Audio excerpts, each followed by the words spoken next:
There is an extract taken from a children's book named Stories Cosmosium, which was written on the planet Leal by a man named Muti.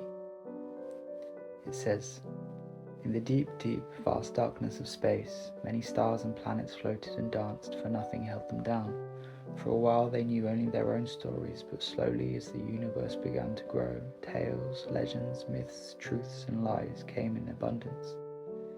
And one of these tales told of the birth of the planet Leal. She was once only a star, but she held a beauty like no other. She did not have hair of gold like those around her, and her eyes were not glinting with silver. No, her eyes were the deepest yet sharpest of greens, and her long waving hair was a deep dark red. Her graceful movements caught the eyes of those around her, her gentle voice echoed in their ears, her youthful charm began to capture their hearts. As she danced, they began to near, as she sang, they came closer still, and as they drew close enough to look upon her glowing form, they felt almost hypnotized. Seneth was the first to reach out his hand in an attempt to touch her. But as his fingertips felt the softness of her skin, a rage awakened inside of her. She looked around, and in every direction she saw that she was surrounded, trapped, without the freedom to move as she wished.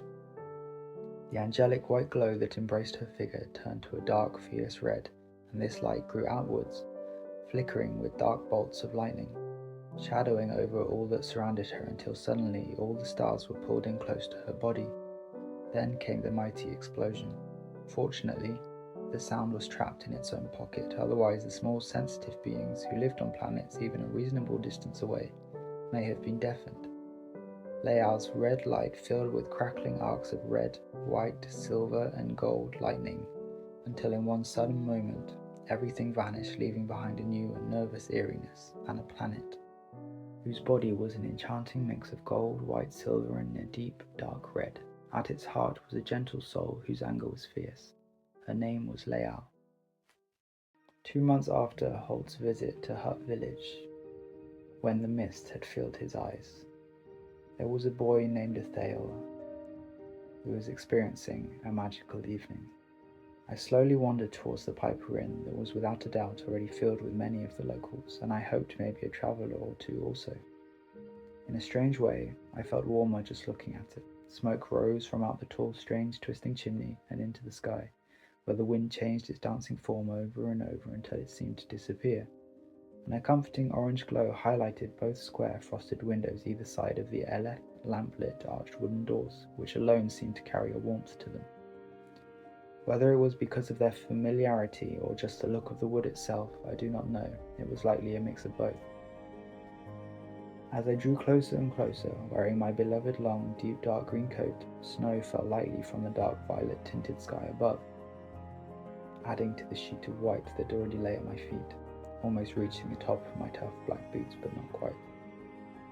I should add that the moon often was tinted a violet colour. The sweet sound of music flowed like water through any gap it could find in the form of a golden light that few in the world would have been able to see. It began to heat the windthal air just a little with a soft hum that weaved through the maze of falling snowflakes, and I began to smile. I continued to follow the trail of footsteps which ran all the way down the wide opening between some wonderful and bizarre homes. The best way I can describe them is, if they could talk, they would be hilarious, and more often than not, they would not make any sense. Then, before I reached the front doors, I spotted 2 figures heading my way. They were too far away to share greetings with, so I swiftly reached for the hanging iron handle of the right-hand door, which was icy and freezing, though a little less so where hands had been grabbing, twisting and pulling all evening. I grabbed, twisted and pulled and entered. I almost immediately caught the eyes of Droog, a dwarf both loved and disliked by many. "It's a wee bit chilly out there," he said with a smile. "It's a wee bit chilly indeed," I replied, mimicking his voice. His smile turned into a grin. "Let me buy you a drink." I stood surprised for a moment as he got up from his chair and walked to the bar, where a male rune named Toucan was standing.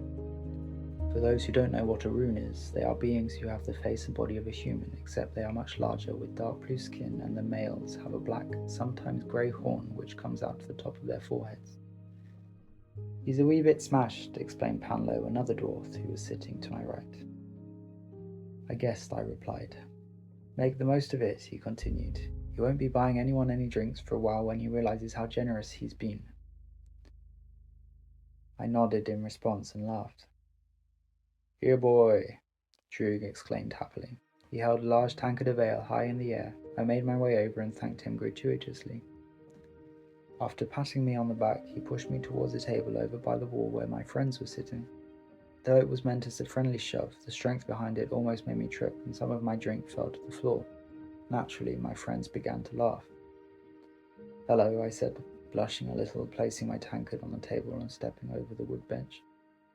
Shish your kebab, Kiana, my rogue friend replied immediately.